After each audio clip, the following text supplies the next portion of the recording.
जो total time, तो यहाँ पे हमारे पास V speed greater equal V display V speed किसके लिए जी, एवरेज स्पीड की बात हो रही है। और ग्रेटर इक्वल एवरेज वेलोसिटी की सूरत में, अगर मॉड सूरत है तो फिर इक्वल है, मॉड नहीं है तो फिर ये ग्रेटर रहेगा। तो देयरफॉर द रेशो जो है, इन दोनों का रेशो अगर हम ले लें 20, इसको हम इस पे डिवाइड कर दें तो ये लेस देन और इक्वल 1 हो जाएगा। तो यहाँ से हमें पता चलता है कि equals 1 only when distance displacement की इक्वल, यानी ये स्ट्रेट लाइन मोशन हो विदाउट रिवर्सिंग डायरेक्शन, जैसे मैंने इधर बताया।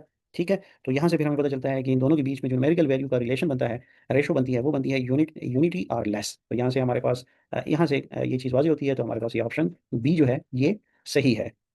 आई होप आपको समझ आ गई हो जो चीज़ मैंने यहाँ पे समझाने की कोशिश की है। तो यहाँ से हमें ये आंसर मिल जाता है। 9 की तरफ बढ़ते हैं। 9 जो है हमारे पास, वो है कि the numerical ratio displacement to the distance covered is always. देखिए ये बिल्कुल उसी तरह का क्वेश्चन है जैसे पिछला हमारे पास था। तो सिंपली आप देखें कि ये वाला एक्सप्रेशन जो है, डिस्टेंस ग्रेटर और इक्वल डिस्प्लेसमेंट, तो डिस्टेंस ग्रेटर भी हो सकता है अगर बॉडी यूँ पहले डिस्टेंस जाए, फिर यूँ जाए, फिर यूँ जाए।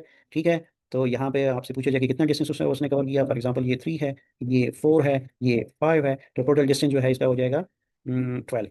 ठीक, और इसका डिस्प्लेसमेंट क्या हो जाएगा, डिस्प्लेसमेंट हो जाएगा जीरो, क्योंकि जहां से बॉडी ने स्टार्ट लिया था वहीं भी आगे रुक गई है, तो इसका डिस्प्लेसमेंट जीरो। तो ये तो केस हो गया डिस्टेंस ग्रेटर देन डिस्प्लेसमेंट। अब कौन सा केस हो जब इक्वल हो, अगर स्ट्रेट लाइन में बॉडी मूव कर रही है, ए से बी तक जा रही है, तो टोटल डिस्टेंस, फॉर एग्जांपल ये उसने 2 किलोमीटर का फासला तय किया है कार ने, फॉर एग्जांपल, तो स्ट्रेट लाइन पे गई। तो आपसे पूछा जाए डिस्टेंस कितना है, आप कहेंगे 2 किलोमीटर, क्योंकि ये है भी स्ट्रेट लाइन। तो डिस्प्लेसमेंट का मतलब ये होता है कि स्ट्रेट पाथ, तो वो भी 2 किलोमीटर, तो ऐसी सूरत में ये हो जाएगा इक्वल। ठीक है, तो यहाँ से आप बता सकते हैं कि इन केस अगर डिस्प्लेसमेंट डिवाइड बाई डिस्टेंस करें तो लेस देन इक्वल 1। ठीक, तो ऐसी सूरत में हम कह सकते हैं कि या तो हमारे पास इक्वल होगा या लेस देन 1 होगा। तो सी ऑप्शन जो है वो सही है। आई होप आपको यहाँ पे जो मैं बताने की कोशिश कर रहा हूँ, अगर ये आप समझ गए हैं तो इस तरह के प्रॉब्लम्स आपके लिए बहुत ज़्यादा आसान है।